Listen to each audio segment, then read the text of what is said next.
বিভিন্ন রকম মানুষ নিয়ে গড়ে উঠেছে সমাজ। এ সমাজের কেউ সকালে আবার কেউ রাত জেগে কাজ করতে পছন্দ করেন। অনেকে আবার সকালে দেরি করে ঘুম থেকে ওঠাকে বদ অভ্যাস বলে মনে করেন। তবে এবার এক গবেষণা বলছে ভিন্ন কথা। গবেষণায় দেখা গেছে যারা রাত জেগে কাজ করেন তাদের মেধা প্রখর হয়, তবে দিনের বেলা যারা কাজ করেন তাদের মেধাও যে কম প্রখর তা নয়। মূলত ক্রোনোটাইপ মানুষের কাজের উপর প্রভাব ফেলে। এএনসি নিউজের এক প্রতিবেদনে এ তথ্য জানানো হয়েছে। এতে বলা হয়েছে ক্রোনোটাইপ আপনার জ্ঞানের দক্ষতাকে প্রভাবিত করতে পারে। সাধারণত যারা রাত জেগে কাজ করেন তাদের ভোরে উঠে কাজ করার চেয়ে গবেষণায় এগিয়ে রয়েছেন বলে জানা গেছে। যুক্তরাজ্য ভিত্তিক বিএমজে পাবলিক হেলথ জার্নালে প্রকাশিত এক গবেষণায় এমন তথ্য উঠে এসেছে। গবেষণাটি 26,000 লোকের উপর করা হয়েছে। তারা সকলেই বেশ কয়েকটি পরীক্ষা সম্পন্ন করেছেন। গবেষণার মূল উদ্দেশ্য ছিল ঘুমের সময়কাল, ধরন এবং বিভিন্ন অবস্থা কিভাবে মানসিক তীক্ষ্ণতা এবং সামগ্রিক জ্ঞানের ক্ষমতাকে প্রভাবিত করে তা খুঁজে বের করা।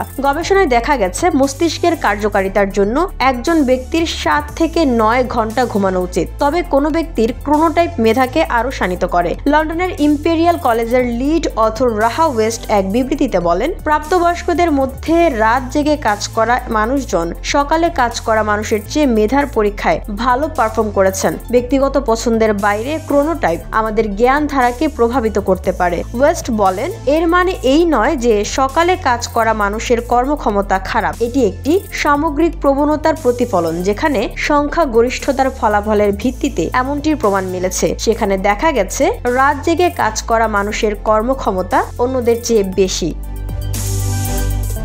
VOD Bangla news desk.